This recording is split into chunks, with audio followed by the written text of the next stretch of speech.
What is up, Panthers family? Lucas here, and man, my heart is still racing from last night. We waited, we watched the leaks, and then boom, the official schedule finally dropped. But as the initial excitement faded, a cold reality set in for us. We aren't just facing the third hardest schedule in the entire league. We are facing a blatant setup. Today, we're diving into why the NFL just handed us a total death sentence and how Bryce Young must navigate a 13-game gauntlet. This isn't just news, it is a fight. Let us get into it. Now let's go. Before we break down this absolute mess of a schedule, I need to ask you a favor. We are on a massive mission to reach 3,000 subscribers on this channel. This isn't just a number to me. It is about building the most passionate, informed, and loudest community of Panthers fans on the internet. If you bleed black and blue, if you stay up late thinking about Bryce Young's development, and if you are ready to ride or die with this team through the toughest of times, please hit that subscribe button right now. We need your voice in this conversation because, let's be real, nobody else is going to stick up for us. Now, let's talk about Bryce. Look at this kid. Last year was a literal trial by fire. He was hit, he was pressured, and he was questioned by every talking head on national television. But the energy he is bringing into this season is different. He's got more talent around him now, more protection, and a head coach who actually understands how to utilize his elite vision. You can see it in his eyes. The humility is still there, but there is a new layer of steel. He is ready to lead. But then the NFL schedule makers decided to throw a massive wrench into the gears. We were all hoping for a fair shake, right? We just wanted a chance to see this new-look offense find its rhythm. Instead, we got the news that we've been handed the earliest possible bye week. It feels like a punch to the gut. When you have a young quarterback trying to build chemistry with new receivers like Deontay Johnson, you need that mid-season reset. You need a moment to breathe, to adjust the scheme, and to heal the inevitable bumps and bruises. Getting a Week 6 bye is essentially the league telling us we don't deserve a break when things get tough in December. It's frustrating, because we see the work Bryce is putting in. We see the attitude shift in the locker room. They are ready to fight, but the league is making the hill 10 times steeper than it needs to be. It feels personal at this point, doesn't it? Like they want to see us fail. And that reality is something every single fan needs to understand before we can even start dreaming about playoff wins. And here is the thing that really keeps me up at night when I look at those dates. Let me explain why this Week 6 bye is a total disaster for our playoff aspirations. Last year, we actually had the latest possible bye week. While that season was a struggle, having that late season rest was a strategic advantage that we just didn't capitalize on. The sweet spot, the golden ticket for any NFL team, is a Week 8 or Week 9 bye. That splits the season right down the middle, giving the guys a chance to recover before the final push. But for our Panthers, we get 5 games, a quick break, and then wait for 13 consecutive games of high-intensity, professional football without a single Sunday off. That is absolutely brutal. Can you imagine the physical toll that takes on a roster? By the time we hit Week 14 or 15, when the divisional race is heating up and every single play feels like a playoff game, our guys are going to be gassed. They will be playing against teams that had their rest in November, while we haven't sat down since October. But then, it gets even more interesting when you look at the historical data. Teams that play more than 10 games in a row without a break see a massive spike in soft tissue injuries. We are asking Bryce Young, who already takes enough hits, to endure a 3-month marathon with no reprieve. It's like the schedule makers looked at our roster and decided to test our depth in the cruelest way possible. Now, it gets interesting because this forces Dave Canales to change his entire approach to training camp and practice rotation. He's going to have to manage reps in a way that most coaches don't have to worry about until much later in the year.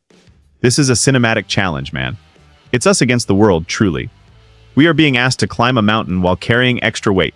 I'm not saying it's impossible, but the margin for error just evaporated.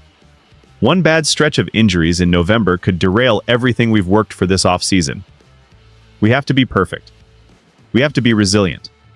And most importantly, we have to stay healthy because there is no help coming from the calendar. This is where we show the league what we are actually made of tonight. Now, if you want to talk about getting jobbed, we have to look at our neighbors in the NFC South. This is where it really starts to feel like a conspiracy against Carolina. While we are grinding through 13 straight weeks of war, look at what the rest of the division got handed on a silver platter. The New Orleans Saints. They got a Week 8 bye. That is a gift from the gods. They get to play half their season, rest up, and then sprint to the finish. The Atlanta Falcons are off in Week 11. Week 11. They'll be fresh as daisies when they face us late in the year. And the Tampa Bay Buccaneers. They get their break in week 10. Every single one of our primary rivals has a significantly better rest schedule than we do. It makes no sense. We already have the toughest projected schedule in the entire division based on last year's records and Vegas win totals. So, why pile on with the worst possible bye week? It feels like the league is leaning into the narrative that the Panthers are the bottom dwellers of the South and they're making sure we stay there. But as an insider, as a fan who watches every single snap, I see a different story unfolding. I see a team that is tired of being the punchline. I see a defense that is going to use this disrespect as fuel. When you tell a group of professional athletes that the deck is stacked against them, one of two things happens. They crumble, or they get dangerous. I'm betting on the latter. This competition is about more than just winning games now. It's about proving that we can overcome the blatant disadvantages being thrown our way. The pressure is on Bryce, the pressure is on the offensive line, and the pressure is on the entire city of Charlotte to bring the noise. We are entering a season where the NFL has essentially said, good luck, you're going to need it. But we don't need luck. We need grit. We need that underdog mentality that defined this franchise during our best years. If the league wants to make us the villain or the victim, fine. We'll just have to be the toughest team on the field for 13 weeks straight.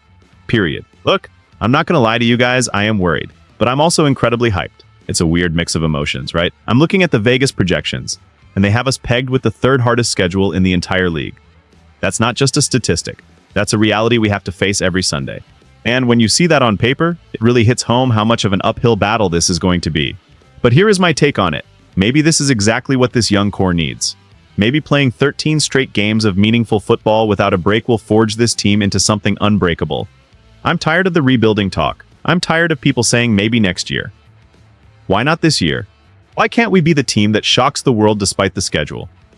I've been analyzing this roster day in and day out, and the talent infusion is real. We aren't the same team that walked onto the field last season. We have dogs now. We have players who want to hit people. And we have a quarterback who is finally being given the keys to a real NFL offense. The rhythm of this season is going to be intense. It's going to be emotional. There will be Sundays where we are all screaming at the TV because of the fatigue, but that is where the character is built.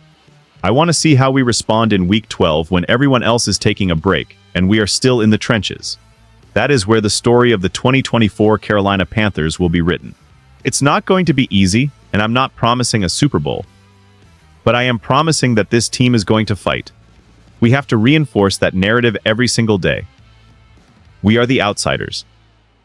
We are the ones the schedule makers forgot, or worse, the ones they tried to bury. But you can't bury a team that refuses to stay down. I'm viced on these updates. I'm obsessed with the small wins. And I'm telling you right now, the energy in that building is different.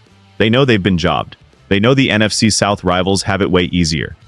And honestly, I think they prefer it this way. It is just us against everybody else always. At the end of the day, a schedule is just a list of dates until we step onto that grass.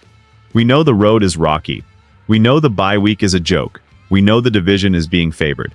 But that is the beauty of the NFL. The games aren't played on paper. This team has a new identity, a new fire, and a quarterback who is ready to silence every single doubter. We are heading into a season of pure competition, and I wouldn't have it any other way. Thank you so much for being part of this journey with me. If you haven't already, please subscribe and help us hit that 3,000 subscriber goal. Your support means everything to this channel and to the Panthers community. What do you think about the Week 6 bye? Is it a total disaster, or am I overreacting? Let me know your thoughts in the comments below. I read every single one. We are in this together through the 13-game gauntlet and beyond. Keep your heads high, keep the faith, and as always, keep pounding. I will see you in the next one. Panthers Nation. We will fight until the end.